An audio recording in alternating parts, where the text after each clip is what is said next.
Assalamualaikum warahmatullahi wabarakatuh. Teman-teman, pada minggu ini, pada bab tentang teori penganggaran publik, kita bertemu melalui asinkron ya, melalui video yang saya buat. Pada minggu ini, kita akan melihat apa saja teori-teori dalam penganggaran publik.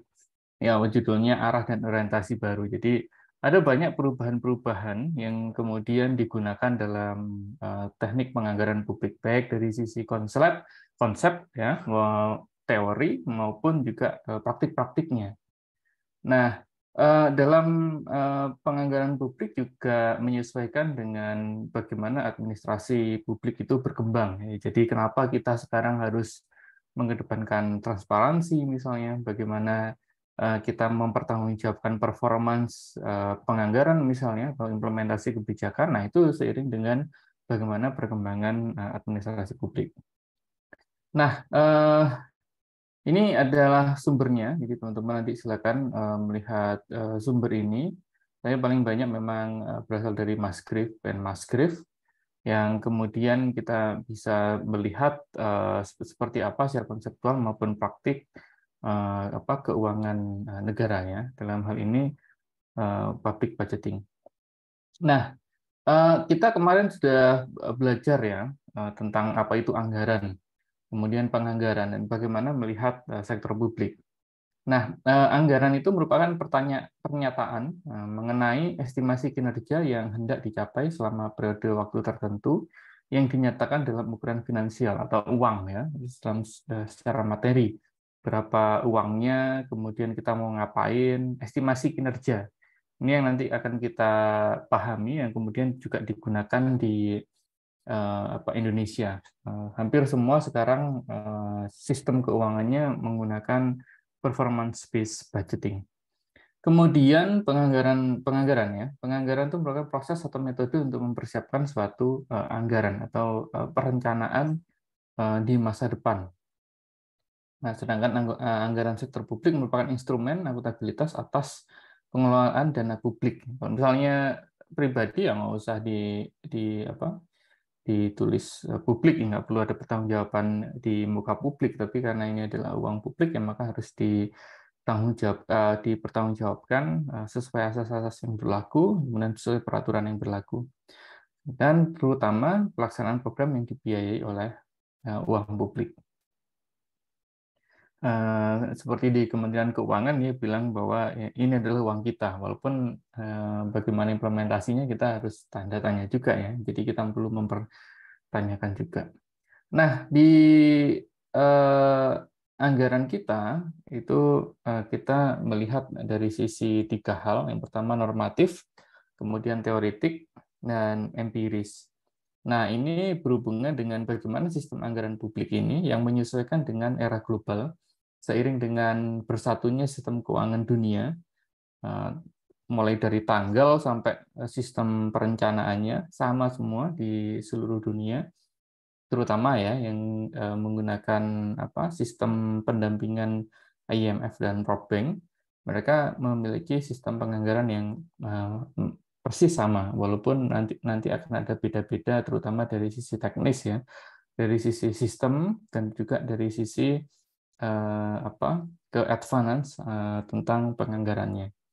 Kemudian juga kita melihat sebagai daerah otonom, otonomi di sektor publik itu nanti akan mempengaruhi apakah itu daerahnya atau negara itu adalah negara federal atau negara republik seperti kita, atau bahkan menggunakan mekanisme parlementer. Jadi pada saat sistem politik itu yang kemudian dipilih, maka nanti akan menentukan mekanisme desentralisasinya, termasuk dalam hal ini desentralisasi fiskal.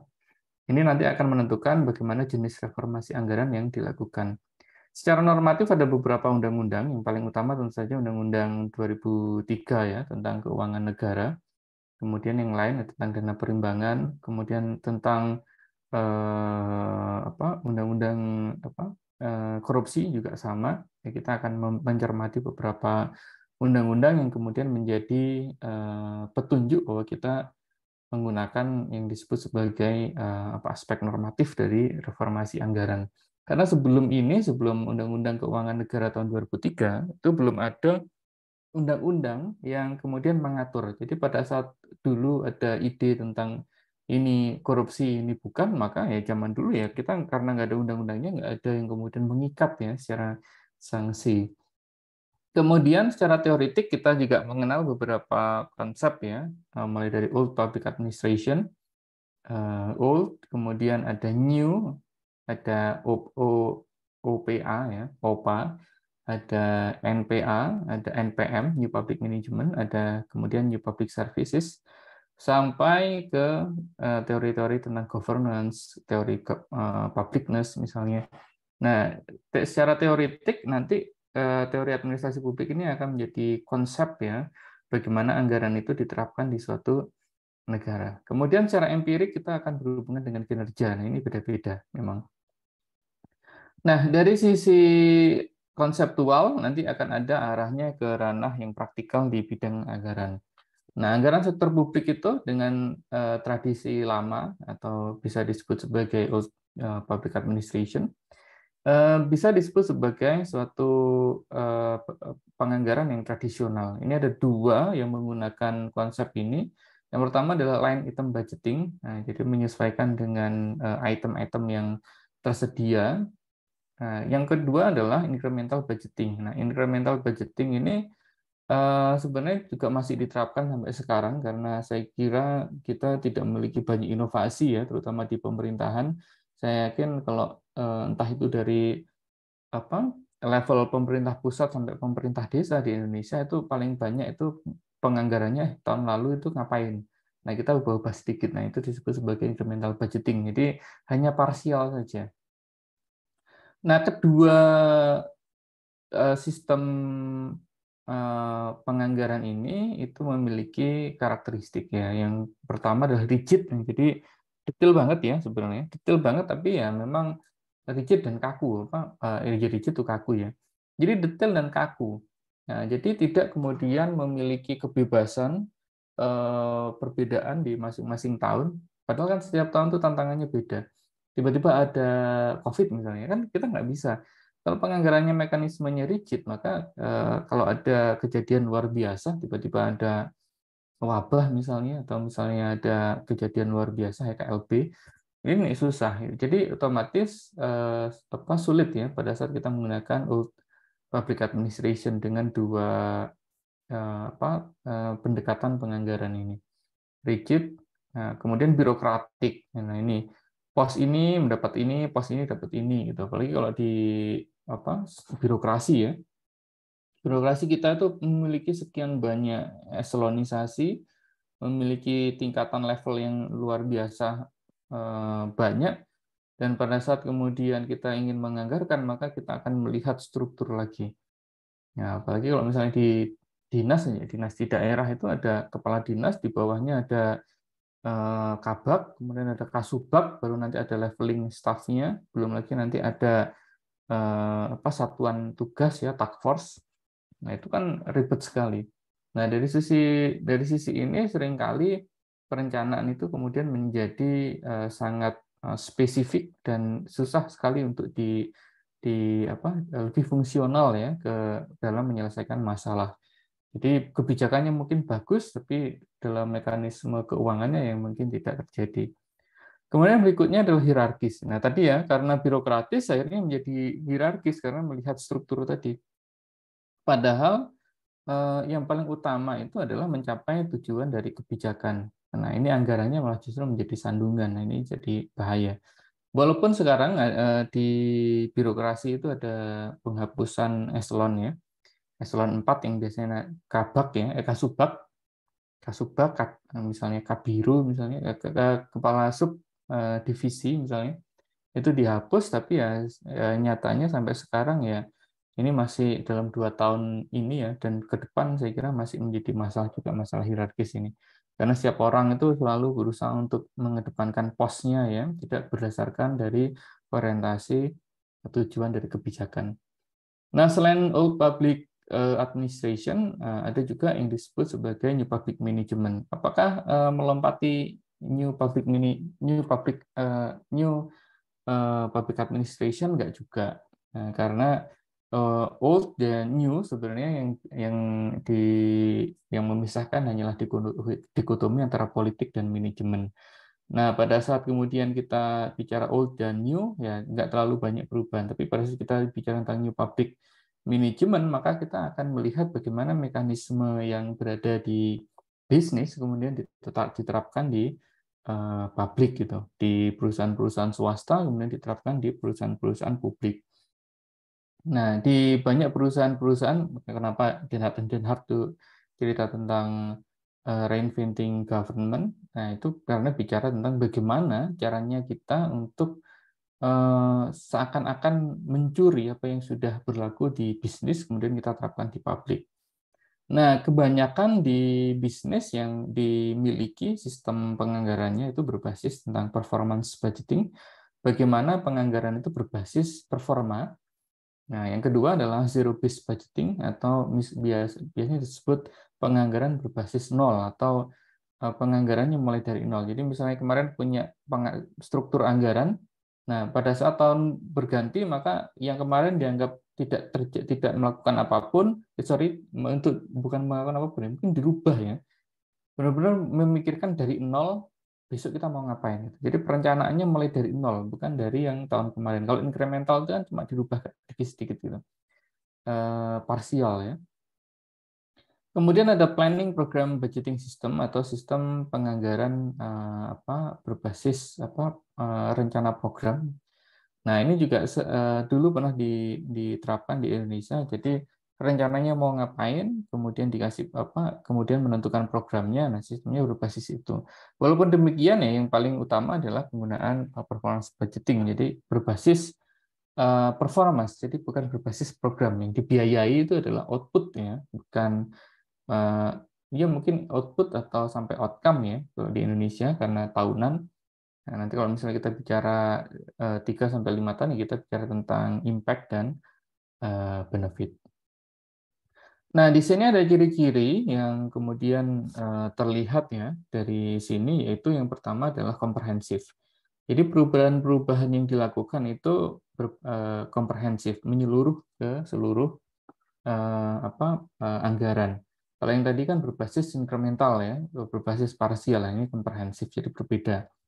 Kemudian basisnya adalah input, output, outcome. Input itu kemudian apa yang modalnya dapat apa. Kemudian output itu hasil seketika yang diperoleh. Misalnya inputnya adalah uang 2 miliar, kemudian ada sekian banyak pegawai. Gitu. Outputnya itu adalah misalnya gedung gitu misalnya. Outputnya terbangunnya gedung. Outcome oriented itu hasilnya. Oh, gedung itu bisa digunakan. Itu outcome. Jadi uang itu sudah diperkirakan untuk mengeluarkan uang sekian itu apa yang didapatkan. Itu performance ya, basis kinerja. Kemudian integrated. Integrated itu saling terhubung satu sama lain di setiap anggaran. Jadi untuk menyelesaikan satu masalah kemiskinan misalnya, itu kan multidimensi. Maka kita membutuhkan anggaran yang integrated di seluruh. Jadi tidak berbasis tadi birokratik dan rigid ya, tapi berbasis output dan outcome. Pada saat kemudian kita melihat hasilnya, maka itu adalah wujud yang kemudian dihasilkan oleh sekian banyak sektor, sekian banyak badan-badan atau lembaga-lembaga yang kemudian menyelesaikan masalah tersebut. Kemudian long period oriented, jadi dimungkinkan untuk orientasi jangka panjang, bukan hanya bicara tentang short term, tapi juga bicara tentang long term. Untuk waktu yang panjang, setahun, 2 tahun, 3 tahun, gitu. Jadi sampai 5 tahun mungkin. Kalau misalnya masa jabatannya mungkin 5 tahun, ya 5 tahun. Kemudian ada skala prioritas, scale of priority. Jadi ada skala prioritas yang kemudian dimiliki oleh masing-masing program. Jadi program mana yang harus duluan, mana yang belum. Kemudian cost benefit analysis, analisis biaya dan hasil. Nah, ini yang sering juga dilakukan kalau misalnya menginginkan hasil sekian, biayanya berapa, atau sebaliknya, dengan biaya sekian saya mendapatkan apa. Itu cost and benefit analysis. Kemudian perlu juga dilakukan yang disebut sebagai performance audit atau pemantauan ya, pemantauan kinerja. Ini dilakukan oleh lembaga-lembaga terkait ya, mulai dari internal itu ada inspektorat, atau eksternal itu ada hierarki ya, antara misalnya di daerah sampai pusat, atau di lembaga pusat itu ada yang sampai di daerah sampai pusat, atau misalnya BPK atau bahkan KPK yang kemudian menjadi auditornya. Nah, ini ada beda antara anggaran tradisional dan pendekatan baru. Kalau ini sebenarnya merangkum tadi yang saya jelaskan tadi. Yang pertama adalah anggaran tradisional, dia ini sentralistis, sedangkan pendekatan baru ini desentralisasi atau default management. Jadi bagaimana caranya mendelegasikan peran-peran dan fungsi yang kemudian nanti akan diikuti oleh mata anggarannya. Kemudian yang kedua berorientasi pada input, kalau yang tradisional uangnya berapa misalnya. Nah, kalau yang pendekatan baru dia input, output, outcome. Jadi value for money. Jadi uangnya value for money untuk membeli suatu hal atau untuk mengeluarkan uang untuk suatu tujuan tertentu. Kemudian anggaran tradisional ini tidak terkait dengan perencanaan jangka panjang. Nah, kalau yang pendekatan baru ya paling banyak anggaran tradisional baru kita bicara tentang long term dan short term. Yang short term itu bicara di anggaran tradisional. Kemudian line item dan incremental ini tadi sudah saya jelaskan ya, yang ke pendekatan baru ini berbasis sasaran kinerja. Kemudian ada batasan departemen yang kaku, jadi rigid. Nah, kalau yang pendekatan baru itu lintas departemen, karena masalah sosial itu kan multidimensional. Jadi kita perlu menyelesaikan lintas bagian, ya, lintas departemen. Kemudian yang keenam itu menggunakan aturan klasiknya, ada food accounting atau misalnya T-accounting, misalnya menggunakan mekanisme balancing accounting. Tapi kalau yang ke pendekatan baru itu kita bisa menggunakan sekian banyak sistem ya, termasuk zero based budgeting, walaupun ini juga susah nih. Kalau di kita memang masih banyak menggunakan ini ya, incremental budgeting, tapi memang kita perlu kadang-kadang menggunakan zero based budgeting. Seakan-akan kita mulai dari nol untuk menyusun apa yang ingin kita lakukan. Kemudian yang ketujuh, prinsip anggaran bruto, jadi sekian berbasis kasar gitu ya, dari sekian banyak pendapatan, kemudian pengeluarannya berapa. 8 bersifat tahunan. Kalau yang pendekatan baru itu bersifat sistemik dan rasional ya, dan dia memiliki paling banyak seringkali memang long term, kita melakukan apa tahun ini, besok tahun apa, jadi ada keberlanjutan. Nah, biasanya input, output, outcome, benefit, impact, sampai ke keberlanjutan. Sustainability-nya gimana? Kalau mengeluarkan uang 10 juta tahun ini, besok mengeluarkan berapa? Terus kemudian keberlanjutan programnya seperti apa? Kemudian spesifik, dan yang ke-8 ini memang kalau di pendekatan baru ini memang lebih mengakomodir bottom up budgeting. Jadi penganggaran yang sifatnya dari bawah ya, bukan yang kemudian dari atas kamu saya kasih uang sekian sekian sekian gitu. Jadi kita harus menggunakan proposal ini. Saya kira teman-teman yang sering bergulat dengan proposal anggaran, nah ini yang memang ya yang sekarang digunakan. Nah, ini penjelasan yang sudah saya jelaskan tadi sebenarnya pada saat kita bicara tentang line item budgeting itu suatu sistem anggaran yang disusun dengan penekanan terhadap pengendalian atas pengeluaran. Ya, jadi akhir tahun kadang terjadi kelebihan anggaran yang pengalokasiannya didasarkan pada aktivitas-aktivitas yang sebenarnya kurang penting. Nah, kinerja dinilai berdasarkan habis atau tidaknya anggaran. Ini sampai sekarang ini sebenarnya. Jadi yang dilihat itu berbasis uangnya ada enggak gitu. Kalau udah terserap ya berarti bagus gitu. Kalau belum terserap ya belum. Nah ini sampai sekarang itu juga masih sering kali disadari atau tidak, ini sering kali dilakukan. Termasuk secara level nasional juga sama. Nah, biasanya Jokowi bilang ini gimana nih APBD kok nggak ada yang menyerap nih. Serapan APBD sampai sekarang masih 50% misalnya. Nah, kita masih sering ya berbasis item itu. Jadi akhirnya pada saat kemudian anggarannya itu nggak habis, akhirnya bikin kegiatan yang nggak jelas. Nah, ini akhir-akhir tahun tuh sering kali kayak gitu. Yang penting terserap, yang penting terserap gitu. Nah, penggantinya tentu saja penganggaran berbasis kinerja yang bertujuan untuk meningkatkan kualitas pelayanan publik dan memperkuat dampak dari peningkatan pelayanan kepada publik. Jadi ingin apa, baru nanti dikasih uangnya gitu. Outputnya seperti apa. Nah, ini kurang lebih pendekatan barunya. Jadi value for money. Pengukuran value for money itu berasalkan dari input uangnya berapa, dia kemudian mencapai tujuan seperti apa. Jadi input, proses, output, outcome. Walaupun di sini sebenarnya ada juga benefit dan impact, tapi yang memang bisa kita lihat 3 sampai 5 tahun berikutnya. Kalau outcome ini setahun sudah bisa dilihat, walaupun seringkali kita hanya sampai ke output. Terselenggaranya seminar gitu misalnya. Terselenggaranya kegiatan. Nah, ini output itu sebenarnya. Dan ini sebelumnya belum kita bisa lihat hasilnya seperti apa. Nah, kalau misalnya bikin seminar tentang peningkatan IT gitu misalnya. Nah, output itu sampai pada terselenggaranya saja. Input ya uangnya, sumber dayanya, prosesnya terjadi seperti apa, kemudian output sudah terselenggara. Outcome, apakah orang itu menjadi pintar gara-gara pelatihan itu ya belum tentu. Nah, ini yang seringkali lupain. Nah, jadi akhirnya kita bisa lihat di sini secara ekonomi apakah hemat, secara efisien itu berdaya guna dan efektif ya. Berhasil ya, efektif itu cepat untuk mencapai tujuan. Nah, ini kemudian kita lihat cost effectiveness-nya. Apakah secara biaya itu memang benar-benar berhasil guna tadi. Kemudian akhirnya kita mencapai tujuan.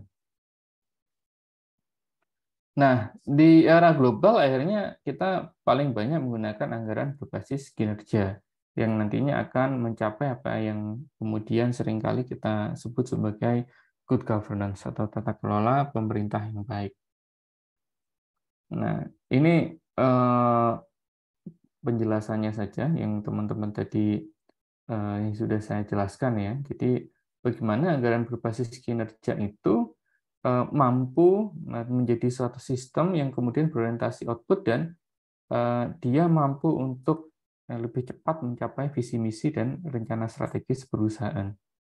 Anggaran kinerja ini juga mengalokasikan sumber daya pada program bukan pada unit organisasi. Jadi orientasinya adalah program. Ini saya yakin teman-teman yang ada di organisasi atau mungkin yang bekerja untuk suatu institusi seringkali sekarang sudah menggunakan program. Kita bikin program apa, baru nanti uangnya ikut. Bukan tentang kamu dapat apa, pos ini dapat apa, pos itu dapat berapa, enggak. Nah, untuk menerapkan penganggaran berbasis kinerja diperlukan suatu perencanaan strategis. Nah, ini jangka panjang, menengah, sampai atau bahkan jangka pendek. Jangka pendek kalau di pemerintah disebut sebagai RKP, rencana kerja pemerintah itu tahunan. Kalau yang menengah ya kita RPJM ya, atau juga RPJP, rencana pembangunan jangka panjang. Nah, inti dari perencanaan strategik ini untuk mengidentifikasi berbagai isu-isu ya, kemudian nanti akan di breakdown ke dalam prioritas-prioritas yang mana nanti akan dikerjakan di masing-masing tahunnya. Nah, ini juga terdiri dari program dan kegiatan yang akan dilaksanakan dan indikator kinerja apa yang kemudian digunakan untuk mengukur suatu penganggaran. Ini nanti kita akan lebih detail ya di mata kuliah analisis kebijakan publik untuk ini. Tapi di anggarannya memang untuk belajar di keuangan negara. Nah, ini nanti silakan teman-teman baca juga ya. Jadi nanti penerapan penganggaran berbasis kinerja ini nanti harus mempertimbangkan keuangan dan hasil yang diharapkan. Nah, hasil-hasil itu dapat berupa outcomes, mungkin output dulu ya, baru outcome yang kemudian mendukung pencapaian atau sasaran ya kinerja dari organisasi. Nah, dari itu kemudian hasilnya dan manfaat dari kegiatan yang dilaksanakan ini nanti dijelaskan dalam sasaran dan target kinerja. Nah, nanti akhirnya kita juga perlu untuk di akhir perlu untuk kemudian melaporkan ya berbagai macam capaian yang kemudian kita dapatkan dari penganggaran itu.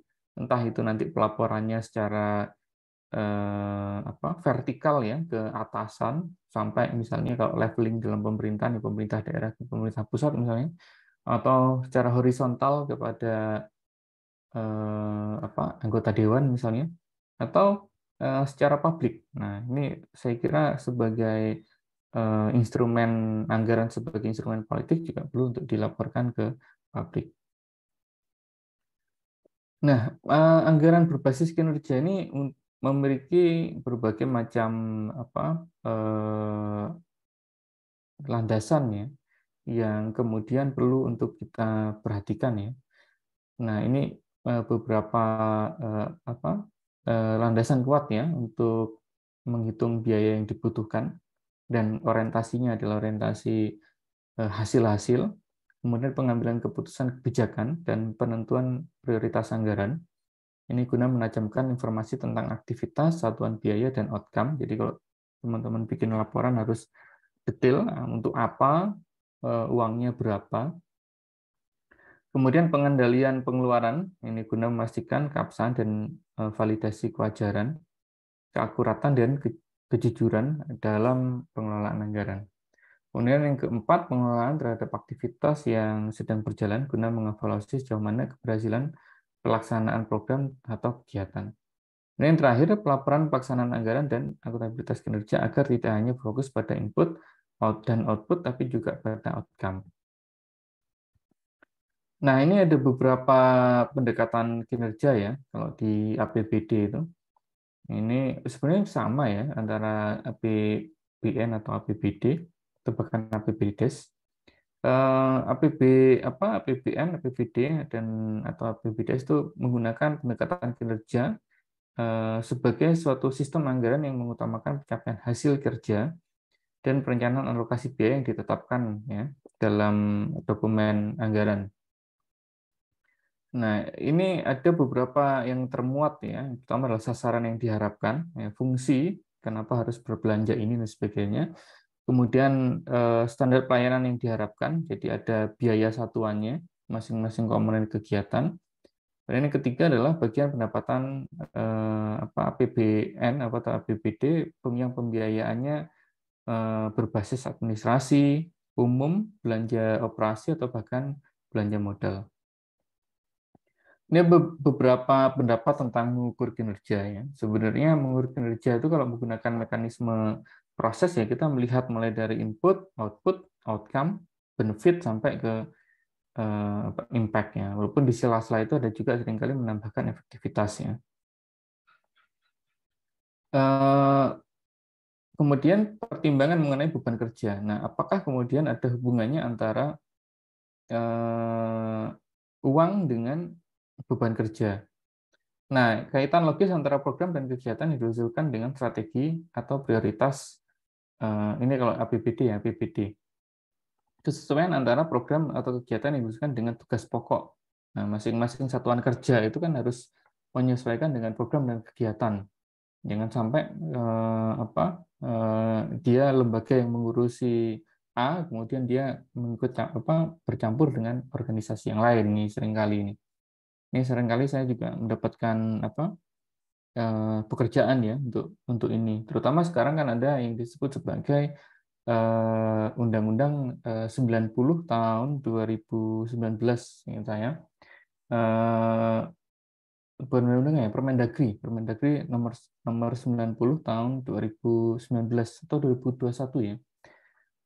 Permendagri itu bicara tentang kodifikasi nomenklatur anggaran ya di pusat dan di daerah. Jadi jangan sampai dinas tertentu atau kementerian tertentu menggunakan kode klasifikasi di dinas yang lain. Jadi ini biar jelas ya. Kemudian kapasitas suatu satuan kerja yang bersangkutan untuk melaksanakan program atau kegiatan pada tingkat pencapaian yang diinginkan. Jadi perlu untuk melihat kapasitasnya. Ini biasanya nanti akan berhubungan dengan kontrak kerja antara masing-masing lembaga. Nah, kalau misalnya di daerah ya bupati dengan kepala dinasnya. Nanti di bawahnya kepala dinas dengan masing-masing kepala bagiannya gitu, dan begitu seterusnya sampai ke eselon paling bawah.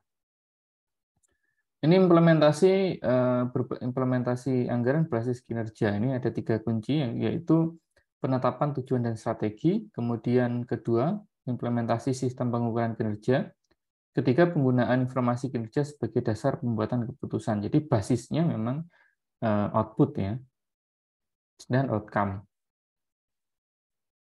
Nah, jadi dalam Kemendagri dan juga ada beberapa ya, William Dunn, Howlett and Rhymes, Weimer, kinerja program setiap satuan kerja digunakan untuk pengukuran penilaian kinerja, misalnya Pemda ya, yang didasarkan pada input. Ini tolak ukur kinerja berdasarkan tingkat atau besaran sumber dana, SDM, material, waktu, teknologi yang digunakan untuk melaksanakan program. Output, ini tadi yang saya jelaskan ya, bolak-balik, keluaran tolak ukur kinerja berdasarkan produk atau barang yang dihasilkan dari program atau kegiatan sesuai dengan masukan yang digunakan. Jadi misalnya inputnya itu uang 2 miliar ya, outputnya itu terselenggaranya atau terbangunnya misalnya. Kemudian yang kedua, hasil atau outcome. Ini tolak ukur kinerja berdasarkan tingkat keberhasilan yang dicapai. Jadi sudah digunakan. Outcome itu melihat sudah digunakan. Entah digunakan atau misalnya pemahaman, keberhasilan ya. Kemudian manfaat atau benefit. Ini tolak ukur berdasarkan tingkat keamanatan, kemanfaatan yang dapat dirasakan sebagai nilai tambah. Ya, misalnya ini 3 tahun gitu, pembangunan perumahan untuk masyarakat berpenghasilan rendah misalnya. Nah, nanti dari sisi, nanti akan kita bahas lebih detail di analisis kebijakan publik ya, di mata kuliah berikutnya. Semester berikutnya kayaknya, dia ada di semester genap seingat saya, mata kuliah utama saya. Jadi manfaat ini nanti melihat apakah barang atau jasa yang dihasilkan dari anggaran tersebut itu mampu dimanfaatkan oleh masyarakat. Nah, misalnya tadi hasilnya itu digunakannya rumah untuk masyarakat berpenghasilan rendah.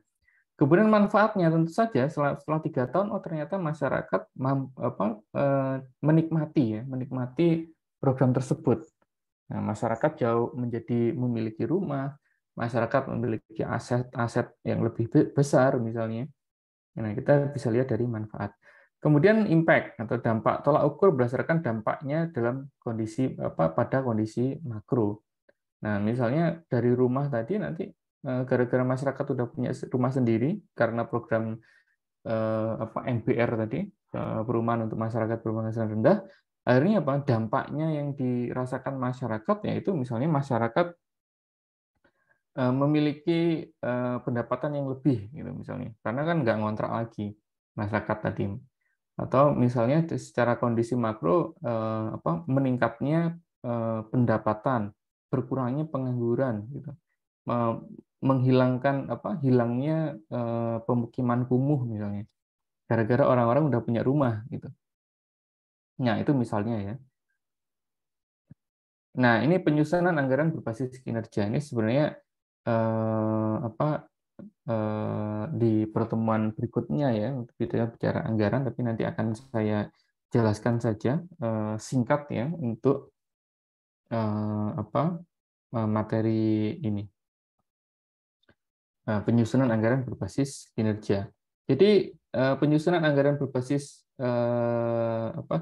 kinerja ini dilakukan untuk melihat beberapa ini, 5 hal: capaian kinerja, indikator kinerja, analisis standar belanja, kemudian standar satuan harga, atau biasanya kalau di daerah itu ada SHBJ, SHBJ standar harga barang dan jasa. Ini ditetapkan dengan keputusan kepala daerah perwal. Ini sering kali saya dapat pekerjaan seperti ini. Kemudian ada SPM atau standar pelayanan minimal. Jadi dia harus berdasarkan beberapa hal ini. Nah ini detail ya penjelasan tadi. Indikator kinerja itu bagaimana kita mengukur keberhasilan yang akan dicapai setiap program kegiatan di satuan kerja. Ini contohnya di daerah ini. Kemudian capaian kinerja, ukuran prestasi kerja yang akan dicapai dari keadaan semula dengan mempertimbangkan faktor kualitas, kuantitas, efisiensi, dan efektivitas.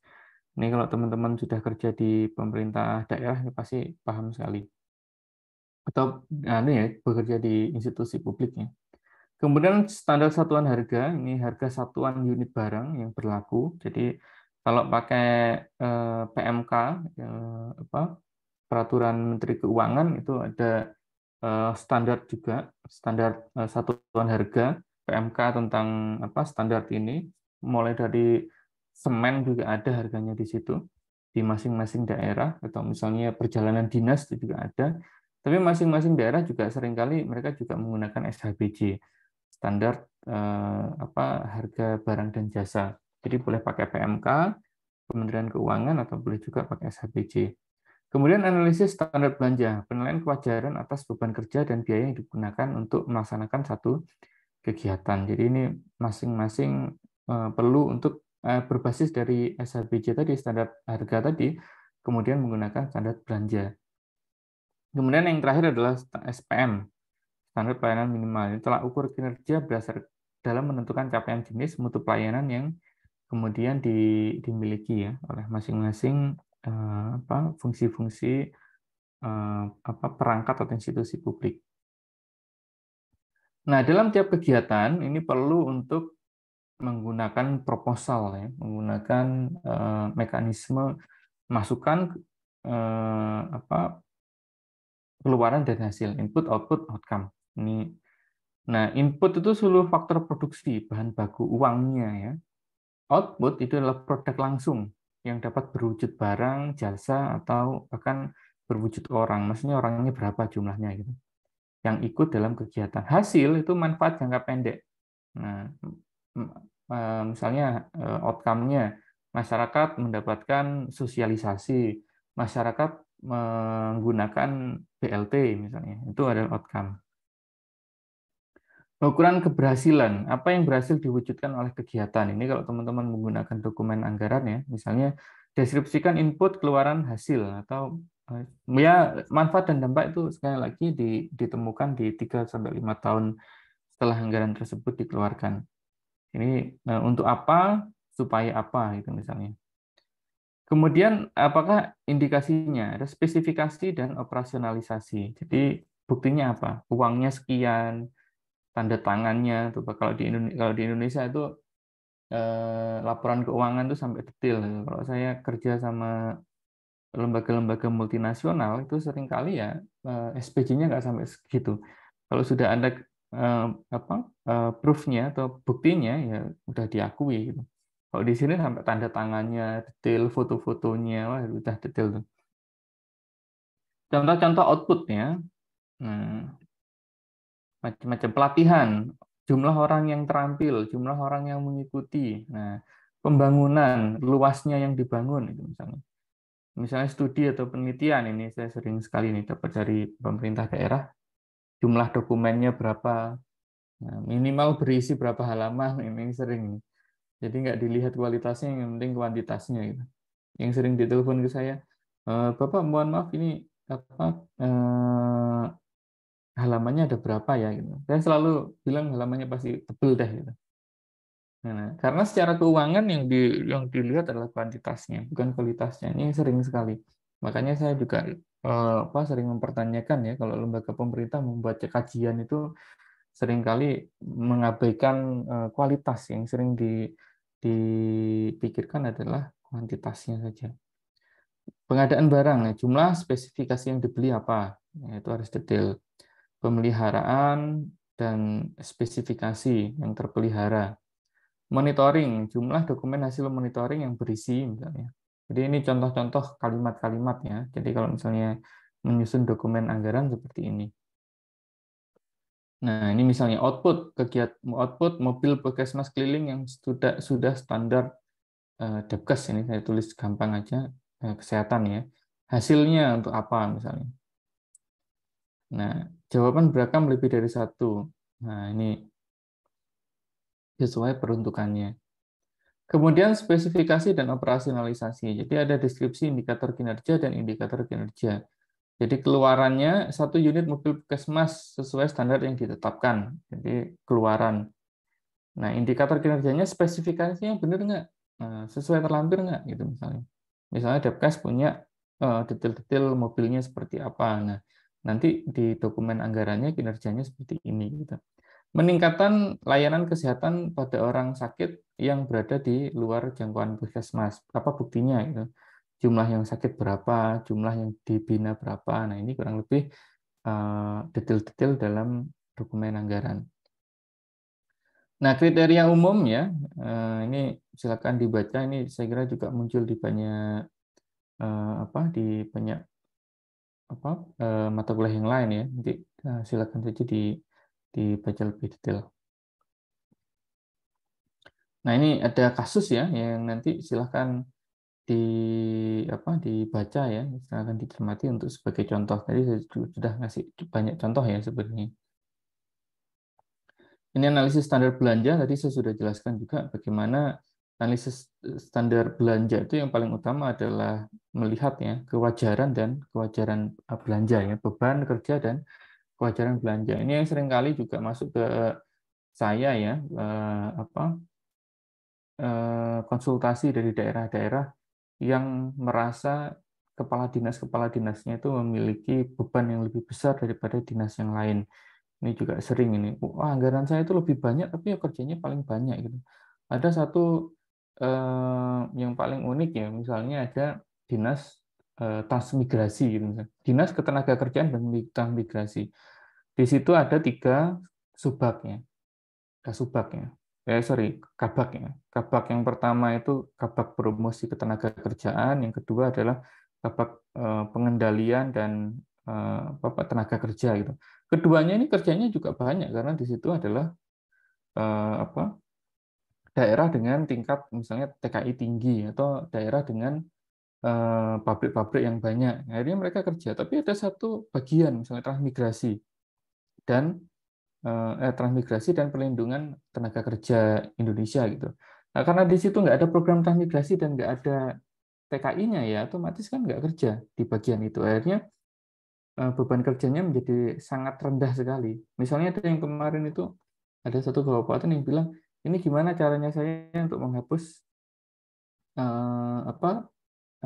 transmigrasi ini gitu. Karena nggak pernah transmigrasi di tempat saya, tapi ada bagiannya. Jadi dia nggak kerja apa-apa gitu. Nah, jadi satu bagian itu nggak kerja sama sekali. Nah, hal kayak gini yang kemudian perlu dicermati. Kemudian ini lebih detail dari tadi ya, kaitan dengan KUA dan PPAS ini saya jelaskan di pertemuan berikutnya. Kemudian standar biaya, ini tadi sudah saya sampaikan ya, untuk melihat harga satuan unit biaya yang berlaku di masing-masing daerah. Nah, kemudian alokasi anggaran biaya setiap program atau kegiatan. Jadi kalau kita sudah tahu unit biaya masing-masing barang atau jasa itu berapa, maka nanti kita akan melihat rinciannya itu seperti apa masing-masing program. Program peningkatan kualitas layanan kesehatan di daerah terpencil. Nah, peningkatan layanan kesehatan di daerah terpencil itu kan banyak itu.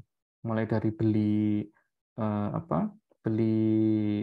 barangnya, kemudian kesananya studinya seperti apa, kemudian sosialisasi, pelatihannya untuk orang yang dikirim ke sana itu nanti akan ada standar biayanya. Jadi akhirnya nanti akan bisa melihat setiap program atau kegiatan itu anggarannya seperti apa.